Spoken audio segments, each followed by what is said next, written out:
Hello, and welcome to the channel. Not long ago, I ran a poll asking you what you'd like to see next on the channel. With a whopping 46% of the vote, you chose for an old but gold case. Therefore, that's exactly what we'll be covering in today's video. Now, I'm sure many of you will be familiar with the Amityville books and films spanning from the 1970s all the way to today. However, less are aware of the actual events that would go on to inspire those responsible for said books and films. But before we get into the case, if you're new here, please consider liking the video and subscribing to the channel, ensuring the notification bell is turned on so you never miss an upload. Also, please consider sharing my channel with anyone you know who has an interest in true crime cases. It's free to do and helps a small channel such as mine greatly. And so, with that out the way, let's begin.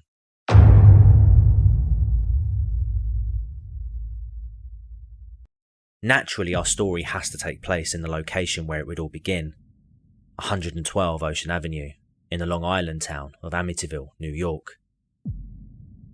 The house itself sits approximately 40 miles away from New York City and was built in 1927. The home consists of 5 bedrooms and 3 bathrooms, as well as a swimming pool and boathouse situated along the canal. If the stigma of the home wasn't attached to it, you'd be forgiven for thinking that this would be an idyllic home for you and your family to live in. Not only that, but with a population of just under 9,500 people, Amityville is certainly the place for you if you want the small town experience.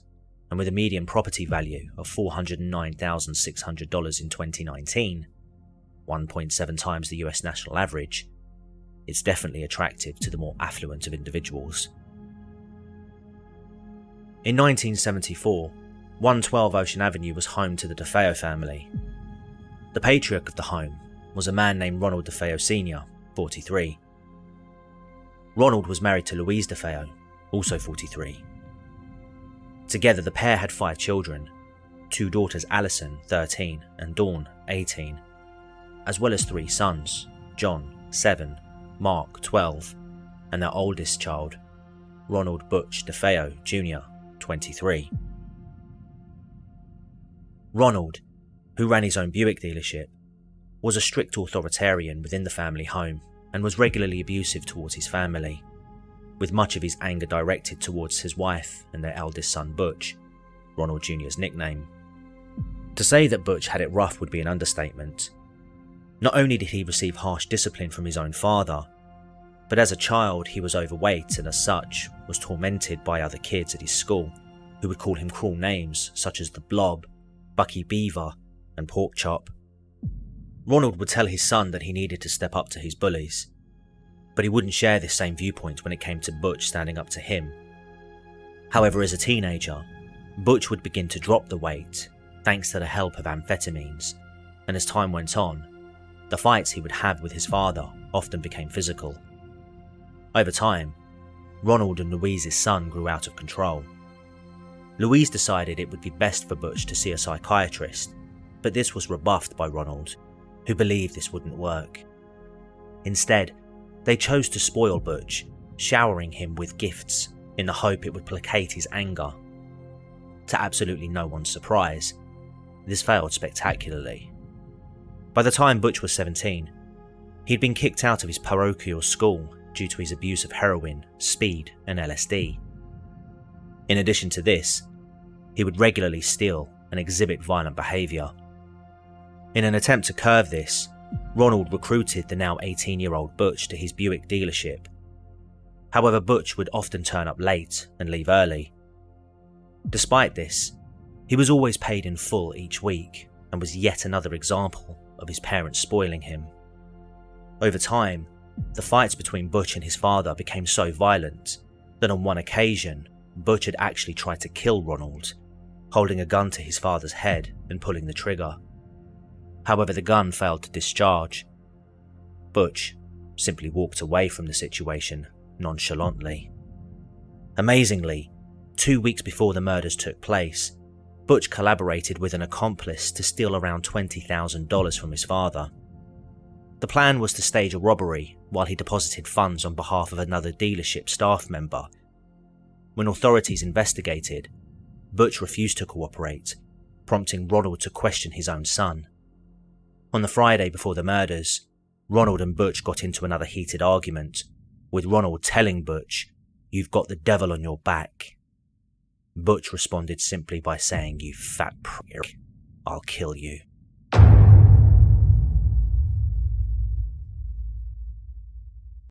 At around 6:30 p.m. on the 13th of November 1974, while patrons were enjoying themselves at their local bar called Henry's, a visibly distraught Ronald Butch DeFeo burst into the bar, screaming for help after claiming to have found his mother and father shot in their home. His best friend Bobby rushed over to Butch to console him. Butch then asked for the others to come and follow both he and Bobby back to his home. 4 individuals, including the owner of Henry's Bar and Joe Yeswit, made the short journey back to 112 Ocean Avenue. As they arrived, they were welcomed by the barking of the DeFeo family dog Shaggy. Upon entering, the men searched the home and found the lifeless bodies of Ronald DeFeo Sr., Louise DeFeo, and Butch's younger brothers, Mark and John. The men abruptly left after discovering the young boys, whereby Joe Yeswit phoned the police. Officers would later discover Allison and Dawn dead in the home. Each victim had sustained gunshot wounds and were lying face down in their beds. The parents had been shot twice, whereas the children only once. Police quickly took Butch into custody to question him about the terrible scene. When investigators asked Butch who could have possibly done this to his family, he initially tried to pin the blame on a man named Louis Fellini. Butch would say that Fellini, a hitman for the mob, held a grudge against his family and was the most likely culprit. However, inconsistencies would emerge in Butch's story, causing investigators to immediately turn their attention towards Butch himself. He claimed that he woke up at around 4 a.m, and after struggling to get back to sleep, he decided to go into work early that day. After Ronald Sr. didn't show, Butch expressed concerns about being unable to contact his father. He attempted to call the home, but it later transpired he pretended to do this. He left work at around midday, which was typical of Butch, and so nobody saw this as out of the norm for him. He contacted his girlfriend at the time, Shirley Klein, and informed her that he'd finished work early and planned to see her. He arrived at around 1:30 p.m. and spoke to her about how he was struggling to contact his father, attempting to call him while with her. Butch then took Shirley shopping, and later they met up with Bobby, where he repeated the same story to him. After Bobby confirmed that he'd be at Henry's Bar later, Butch left to visit some more friends and take heroin. Butch would later arrive at Henry's Bar at approximately 6 p.m, and Bobby would soon follow. After explaining to Bobby that he still couldn't get in touch with his family and that he suspected something was going on, he left to check up on them. It was around half an hour later that Butch would return and reveal that his parents had been shot. Police didn't buy this. For starters, the DeFeos were all found lying in their beds, suggesting that they weren't awake at the time. Additionally, it was estimated that the killings took place between 2 a.m. and 4 a.m, while Butch was still in the home. When Butch was pressed on the inconsistencies in his statement, he changed his story and said that he had been forced at gunpoint to watch his family be executed one by one. Although after more intense interrogation, he would eventually crack. He told officers, "Once I started, I just couldn't stop. It went so fast." Butch revealed that at around 3:15 a.m, within the space of 15 minutes, he systematically executed his entire family while they slept.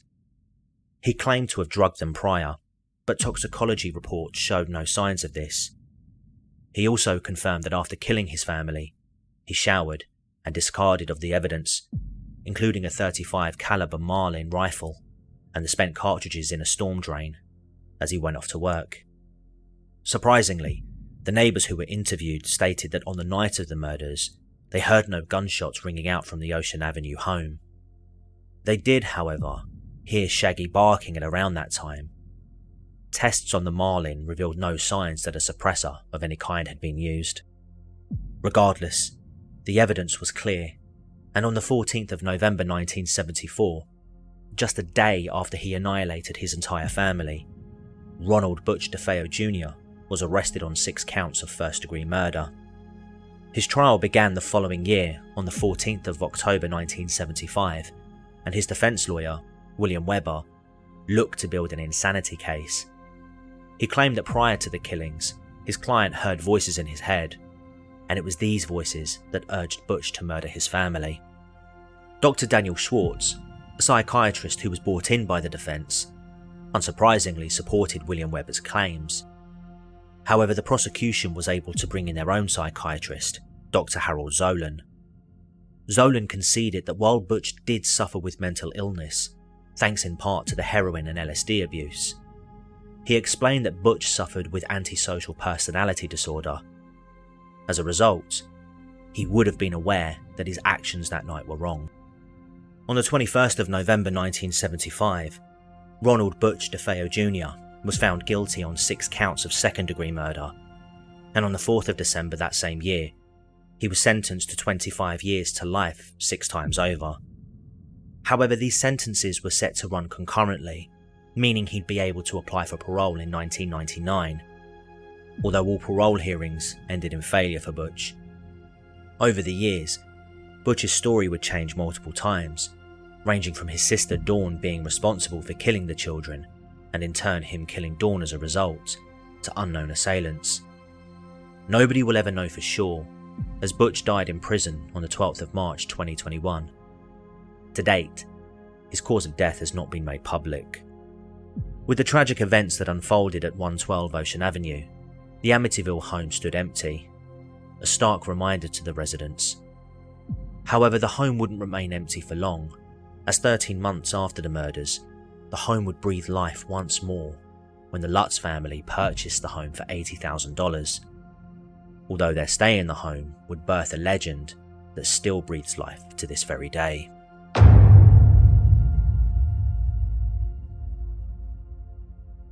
On the 18th of December 1975, George Lutz, his wife Kathy, and their 3 children moved into 112 Ocean Avenue.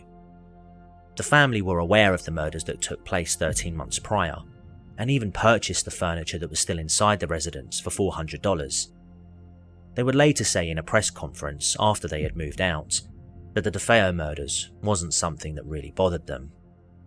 Despite purchasing the home at a heavily reduced rate, the purchase made a considerable dent in the pockets of the Lutzes. However, the family considered 112 Ocean Avenue their dream home and were determined to make a go of it. They even brought in a priest, Father Ralph Pecoraro, to bless the home on the day they moved in. Allegedly, while blessing the northeast bedroom that previously belonged to Mark and John DeFeo, he heard a male voice tell him to get out. He did as he was told, but apparently he failed to tell the Lutzes, instead advising them not to use the room as a bedroom. The Lutzes took this advice and converted it into a sewing room. I was blessing the sewing room. It was cold. It was really cold in there. And I thought, gee, this is peculiar. Because it was a lovely day out. And it was winter, yes, but it didn't account for that kind of coldness. I also was sprinkling holy water. And I heard a rather deep voice behind me say, "Get out." It seemed so directed toward me that I was really quite startled. I felt a slap at one point on the face. I felt somebody slap me, and there was nobody there. Their intentions were effectively ruined from the moment they set foot in the home. George reportedly began waking up at 3:15 every night they lived there, the same time that Butch DeFeo carried out his murders. The home was incredibly difficult to warm, with the Lutzes stating that there were cold spots within the house. They also claimed to have noticed doors ripped from their hinges, cabinets slamming shut without anyone around, and even witnessing slime oozing from the walls and ceiling of the home. George would also witness Kathy levitating in their bed, and would also say that he would see her transform into an old woman right before his eyes. He even claimed to have heard his kid's bed slamming on the floor, but he was unable to investigate, stating an unseen force was preventing him from moving. Not only this, but the Lutzes would often find swarms of flies flying around the sewing room, despite it being winter. They'd also find cloven footprints around the property, and their 5-year-old daughter Missy claimed to befriend an invisible demonic pig with red eyes. Also, they would find a small room in the basement tucked under the stairwell. The room didn't feature on any of the plans of the house, and eerily was painted in blood red paint. The turmoil the family experienced would last just 28 days, when on the 13th of January 1976, the hauntings became so severe that night that the family fled the home, leaving all their possessions behind, and they would never return. News of the hauntings would quickly spread, and as interest in the home grew, the Lutz family became a familiar name with Americans all over. Famous paranormal investigators Ed and Lorraine Warren would investigate the home in 1976. It's where the now infamous picture of the Ghost Boy photo would be captured, sparking further debate as to the apparent demonic activity inside 112 Ocean Avenue. Furthermore, the Lutz's story would be converted into a 1977 book authored by Jay Anson titled The Amityville Horror, A True Story, and in 1979, their story would be presented to the world when The Amityville Horror, starring James Brolin and Margot Kidder, was released. Many more stories, movie sequels, and retellings of what happened to the Lutzes would be told over the years. But just how true was their account? While there were many who were intrigued with what was quickly known as the most haunted home in America, others were much more skeptical.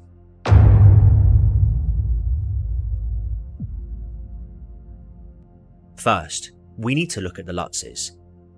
At the time they purchased their home, despite buying it at a largely reduced rate, allegedly the home was above their budget by several $1,000s. As they knew the history of the home before making the purchase, many have speculated that their experience was nothing more than an elaborate hoax. In fact, in March 1976, William Weber, defense for Ronald Butch DeFeo, approached the Lutz family over the possibility of tying the family down to a book contract. The original idea was to have author Paul Hoffman document their experience and release this as a book. Although George and Kathy, unhappy with a reported 12% share of the profits, ended up signing instead with Jay Anson for a more favourable 50-50 split. Despite this, Paul Hoffman would go on to write up 2 articles about the Amityville Horror, prompting George and Kathy to sue Hoffman and Weber, alleging invasion of privacy, misappropriation of name for trade purposes, and negligent infliction of mental distress. They sought $4.5 million in damages. In turn, Weber and Hoffman countersued for $2 million, alleging George and Kathy perpetrated a fraud and breached a contract. The case against Hoffman and Weber would be dismissed on the 10th of September 1979. On the 17th of September that year, William Weber spoke with People's Magazine, where he said the following of Jay Anson's book: "I know this book is a hoax. We created this horror story over many bottles of wine." The following day, the counterclaim against George and Kathy Lutz was settled outside of court, concluding with this also being dismissed. Many have questioned the financial incentives for the Lutz family concocting the horror story for profit. While this is a reasonable question to ask, it should be noted that apparently the Lutzes gained very little from the story, at least nowhere near enough to retire early. Then there is Jay Anson's book itself. The book claims to be a true story, but it's now widely known that certain aspects of his book have either been exaggerated or made up entirely. For example, the slime on the walls never happened, and the home was never built on cursed land or in Indian burial ground. Also, the claims of cloven footprints in the snow have been disputed, as weather reports at the time the family lived at the home revealed no periods where it snowed. Even Father Pecoraro, the man who blessed the home, has had questions over his role in the story. Questions have arisen over the years as to whether he even visited the home, after he admitted that the only contact he had with the Lutz family was by telephone. On the 15th of May 2002, the assistant to the Vicar General of the Rockford Diocese wrote to author Rick Osuna, who was researching the story at the time. In the letter, he states firmly that it was the position of the diocese that the story was a hoax. Even the Ghost Boy photo hasn't escaped scrutiny. While many believe the image to be a genuine, unaltered picture, they speculate that it could have been someone from Ed and Lorraine's crew who were captured in the snap. Others believe it could be a fake or double-exposed image, while some genuinely believe it's a picture showing the ghost of John DeFeo. Then there's the property itself. In the years since the Lutz family fled, the home has housed 4 owners over the years. Each owner has stated that they've never experienced any paranormal activity, with some owners living there several years. The family who changed the door number from 112 to 108, the Cromaties, lambasted the Lutzes in a press conference in 1979. We have a statement first that we would like to read. The quiet village of Amityville, Long Island has been made infamous by a hoax. It will possibly never be the same. It is Long Island's equivalent to Watergate. None of us would be here today if a responsible publisher and author had not given credibility to 2 liars and allowed them the privilege of putting the word true on a book, which is in actuality a novel. None of us would be here today if a responsible publisher and author had done their jobs properly and investigated a story before putting it into print. What has been done, but it is now time for the hoax to give way for the truth. It is time to stop the promotion of lies and half-truths and to begin to tell the facts. It is time to put the doubts to bed. We, Barbara and Jim Carmody, cannot do this on our own, but you, the media, with the help of the courts and the Catholic Church, you can do it, and you must do it. The credibility of the hoax stems from using a charlatan Catholic priest who has been banned from performing his religious duties by the Diocese of Rockville Center, the equivalent of disbarment to a lawyer. Father Mancuso, by his actions in the book and the movie, has been accomplice in a lie and has made the Church, his fellow priests and nuns, appear to be foolish and futile. We cannot speak for the Church, but as part of the flock, we assume the silence of the Church, and stripping Father Mancuso of his right to say Mass, preach, and hear confession speaks for itself. This action should be made clear to the world. This charlatan priest has been involved in a complicity to a lie, and therefore deserves no credibility and should be dealt with accordingly. Currently, the Suffolk County District Attorney's Office is conducting an investigation into this hoax, which should shed new light upon this publishing Watergate and produce, hopefully, the truth. Furthermore, the home has gone through much renovation, with one of the more noticeable changes being the famous devil-eyed windows being changed for standard rectangular ones. Again, all these alterations haven't prompted any paranormal activity. George, however, would claim that whatever haunted the house left with him that night. Despite the doubters, George and Kathy Lutz would maintain their story even after the pair divorced in the 1980s. They would continue to insist their experience was true right up until their deaths. Kathy would pass in 2004 from emphysema, while George passed away from heart disease in 2006.